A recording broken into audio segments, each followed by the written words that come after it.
Kita sekarang berada di Kongko-Kongko Seni Kampung Semar bersama Mas Yulianto. Ini akan membahas tentang Nazar. Nah, Nazar ini memang sebagai pelukis yang boleh dikatakan di luar mainstream. Cara berpikir, cara memahaminya itu out of the box. Bahkan menurut saya no box, karena Nazar sendiri menyatakan dia punya 3 non konsep, non teknik, non estetik. Ya, ini merupakan suatu karakter dan Nazar mendalami, menghayati penderitaan seperti apa yang ia lukiskan dan juga ia tuliskan. Nazar tidak hanya melukis, tapi dia juga menulis sehingga orang bisa memahami pikiran perkataannya dan memahami bahwa melukis merupakan kebutuhan batinnya, bukan sekedar pikiran dan perasaan. Nah, ini Mas Juli punya pandangan dan pendapat tentang Nazar itu bagaimana? Menurut saya Nazar itu salah satu pelukis yang sangat penting di Indonesia. Dalam artian Nazar akan selalu menjadi tonggak pengingat bahwa seni rupa harus berdiri merdeka. Ya. Jadi Nazar bisa dijadikan satu terminal, katakanlah seperti itu.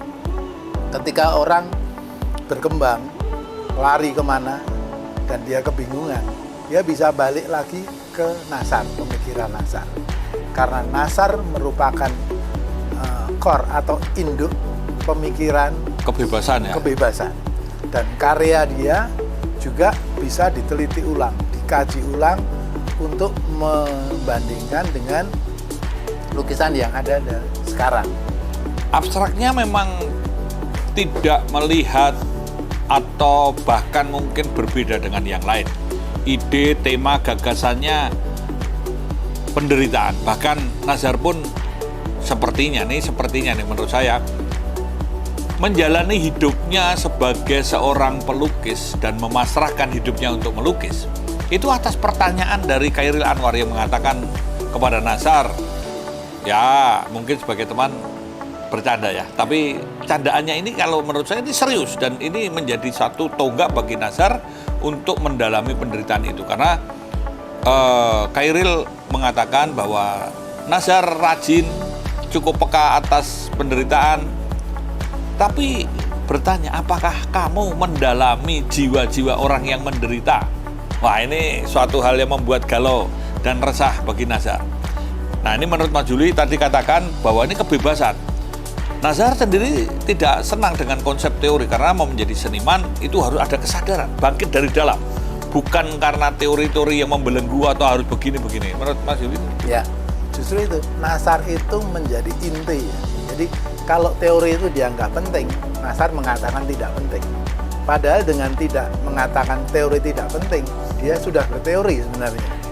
Ketika dia tidak mengatakan bahwa objek itu penting, tapi dia menggambar objek, walaupun objeknya abstrak. Jadi abstrak atau pikiran-pikiran Nazar itu seringkali menjungkir balikkan logika yang ada dan selalu dia akan menjadi pemenangnya. Itu sangat unik. Jadi itu terbukti dari kehidupan Nazar ketika katakanlah dia berguru dengan Soejoyono. Dia dikatakan tidak berbakat.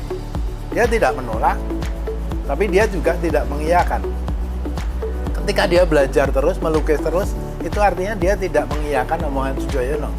Namun dia tetap berguru ke Soejoyono. Nah, apa yang dilakukan Nazar sebenarnya saya lihat sebagai satu kebebasan berpikir, kebebasan bertindak, menghargai pendapat orang, namun dia lebih menghargai jati diri dia sendiri. Dia dan untuk menemukan begitu ya. Untuk dia mencari jati diri sendiri. Nazar sendiri kan mengatakan begini, teroboslah tembok atau sekat antara bakat dan tidak berbakat supaya kamu tahu bahwa dirimu itu berbakat atau tidak. Ini kan sebetulnya untuk menunjukkan bakat itu ketemu ketika berlatih dan melakukan.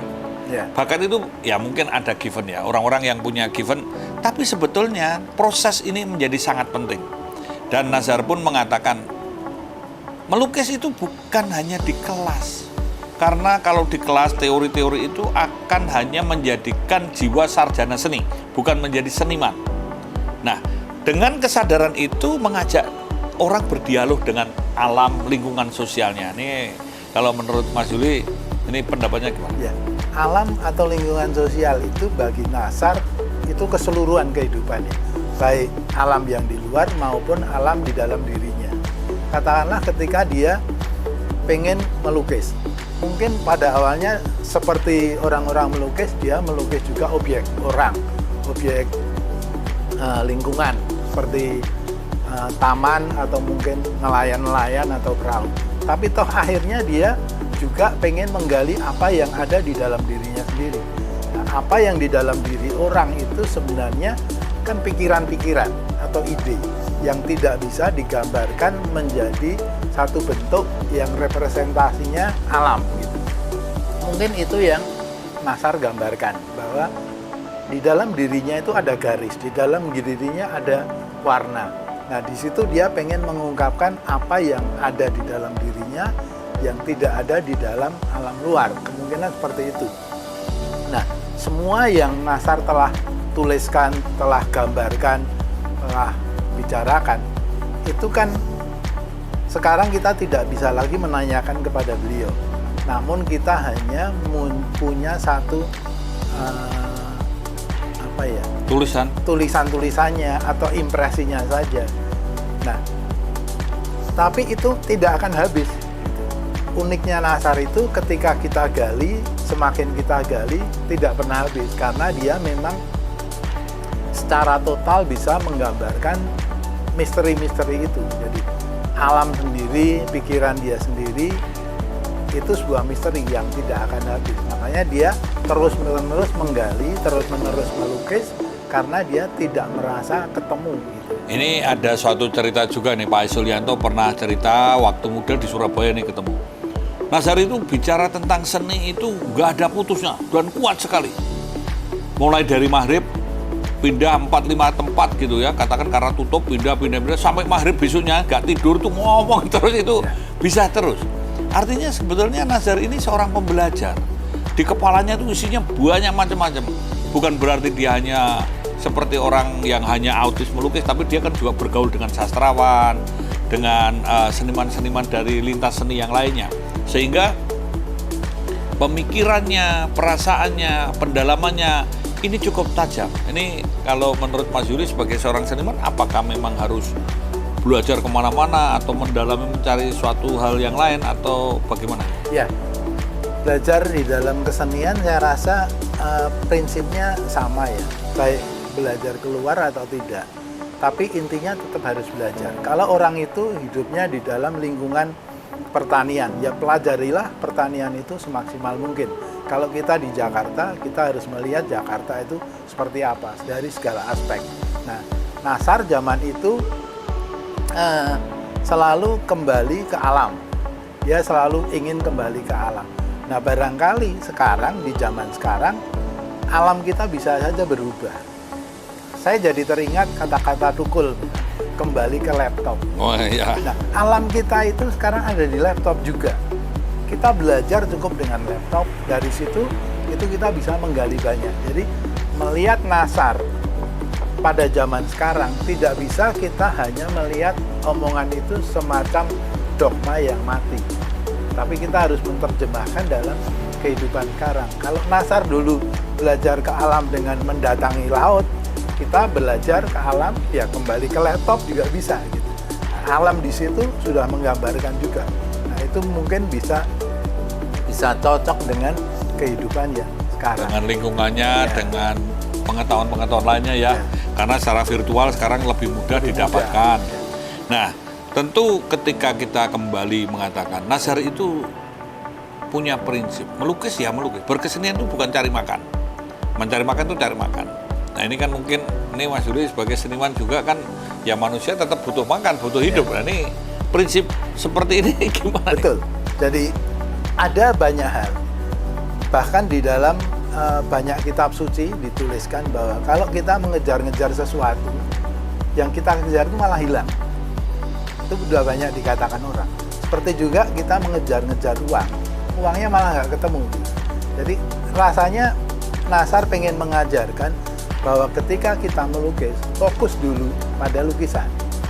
Ketika melukis sudah didasari untuk dijual atau dihitung untung ruginya, pasti orang nggak akan melukis karena ngecatnya udah ngitung gitu, mau sedikit atau banyak, tebal atau tipis gitu. Tebal atau tipis, jadi dia nggak bisa ngelukis. Nah, jadi nggak ada totalitas itu harus gitu dipisah. ya. Namun perkembangan kehidupan sekarang tentu berbeda.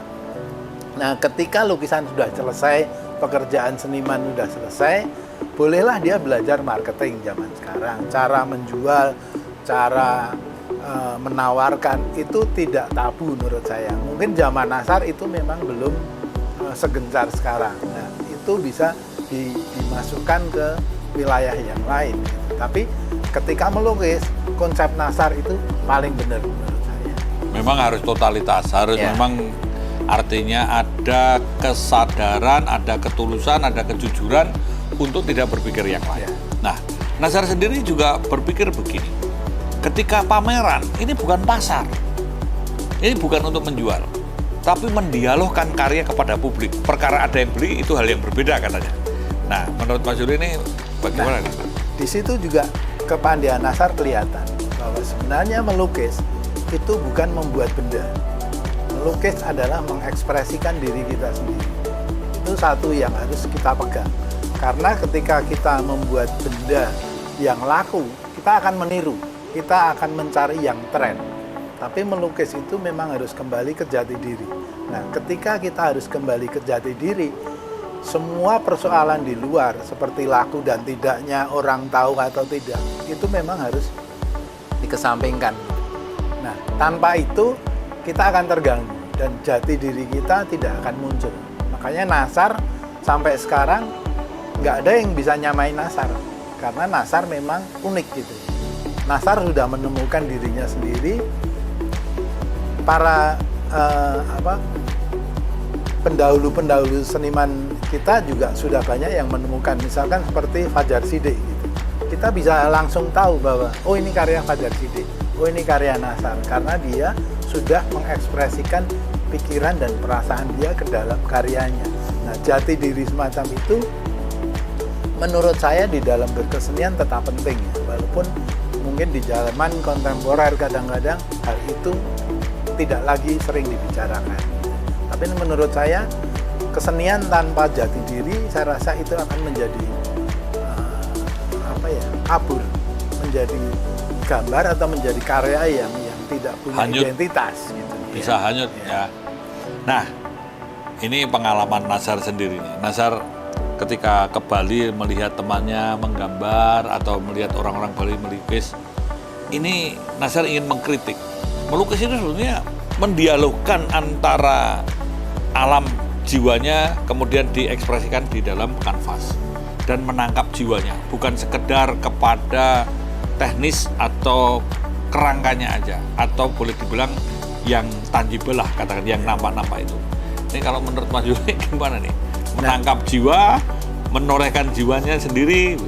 Itu sebenarnya merupakan tujuan. Namun tetap untuk mencapai tujuan seperti itu, kita harus dibekali teknik yang tinggi, latihan yang tekun.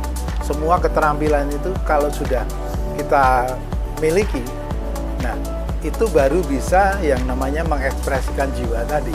Katakanlah kalau Mas Fes sekarang bergelut di bidang kepolisian lalu lintas, kita lihat orang mengendarai motor gitu. Memangnya dia mikir harus ke kanan ke kiri, ngerem dan ngegas? Nggak akan mikir kalau dia udah ahli. Tapi kalau belum ahli, lagi belajar, ya dia mikir gitu. Bisa menemukan atau boleh dikatakan habitusnya. Ya. Nah, ini alam bawah sadarnya dia itu sudah memberikan terbentuk. Refleksi ya. Terbentuk begitu ya. Jadi keahliannya itu menjadi kebiasaan dia dan memang sudah tidak perlu mikir lagi tekniknya apa. Kalau udah bisa ngelukis, ya ngelukis aja gitu. Nggak usah memikirkan situasionalnya harus begini begitu ya. Nah, tetapi ada satu hal, mungkin kita juga perlu membahas 3 nonnya Nasar ya, non teknis, non estetis, non konsep. Tapi sebetulnya kalau saya lihat Nasar ini justru malah melakukan apa yang dia katakan. Artinya dia mengatakan ini tidak, Tapi dia dengan kebebasannya justru menemukan ketiga-tiga ini. Karena ini kan suatu hal yang ya boleh dikatakan tadi ya, menjungkir-balikan logikanya orang dibikin koprol-koprol begitu, sehingga Nazar, ketika Nazar ditanya, ini maksudnya gimana? Saya kan hanya menyajikan, silakan Anda untuk menginterpretasi dan menjelaskan. Ini menurut Pak Juli gimana? Ya, makanya ketika dia mengutarakan satu teori dan mengatakan tidak berteori, itu kan dia sudah berteori. Nah, yang dimaksud Nazar menurut perasaan saya atau menurut pendapat saya, non teknik itu bukan berarti dia tidak tahu teknik atau tidak menguasai teknik. Justru ketika dia sudah mumpuni di dalam tekniknya, paripurna di situ ya, ya. dia teknik itu udah nggak usah mikir. Dia ngambil cat itu udah nggak diukur-ukur, nggak ditimbang-timbang, ya dia lakukan saja. Seperti juga konsep, dia tidak lagi berpikir tentang konsepnya apa ya. Konsep di tengah jalan dia bisa tabrak, ganti. Nah, kalau orang ganti konsep itu apa? Tidak punya konsep? Enggak juga menurut saya. Karena konsep dia di belakang, di awalnya, aku bisa ganti konsep. Nah, estetika, padahal karyanya juga estetis. Nah. Walaupun kontras, walaupun perspektif salah, tapi enak-enak saja. Warna yang dihasilkan itu juga ada Ya, suatu itu estetika. karena dia sudah mumpuni tadi, sudah jadi. Seperti kalau kita ngelihat penari yang sudah jadi. Dia bergerak apapun, ya udah indah aja. Orang yang sudah mumpuni di dalam bidang musik, dikasih satu syair, langsung suruh nyanyikan, bisa juga. Dia Artinya nggak berpikir memang lagi. ketika konsep itu merupakan suatu keahliannya, Ya. bahwa dia sudah lepas dan Lepas, bebas. ya. Dan Nazar juga ingin mengajak kita untuk tidak terbelenggu atas aturan konsep teori yang malah tidak memerdekakan. Nah, ini untuk closing. Mas Juri, silakan pendapatnya tentang Nazar secara pribadi atau apa yang perlu disampaikan tentang Nazar, sehingga mungkin orang-orang mulai membaca, mempelajari, atau mungkin juga tadi kembali terminal, bisa untuk menjadi kembali ke laptop.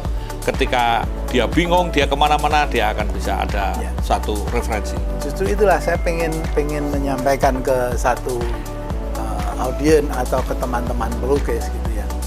Ketika Anda pengen menjadi pelukis, tentu harus menggali apa yang ada di dalam diri Anda sendiri.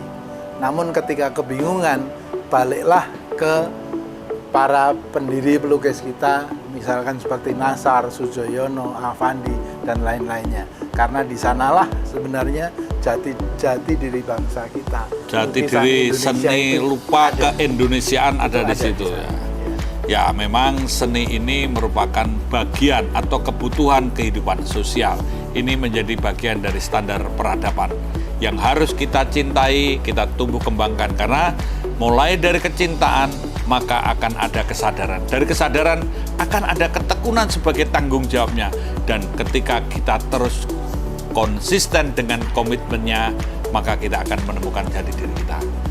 Kongko Seni Kampung Semar akan terus kita kembangkan untuk membangun literasi seni dan budaya bangsa Indonesia.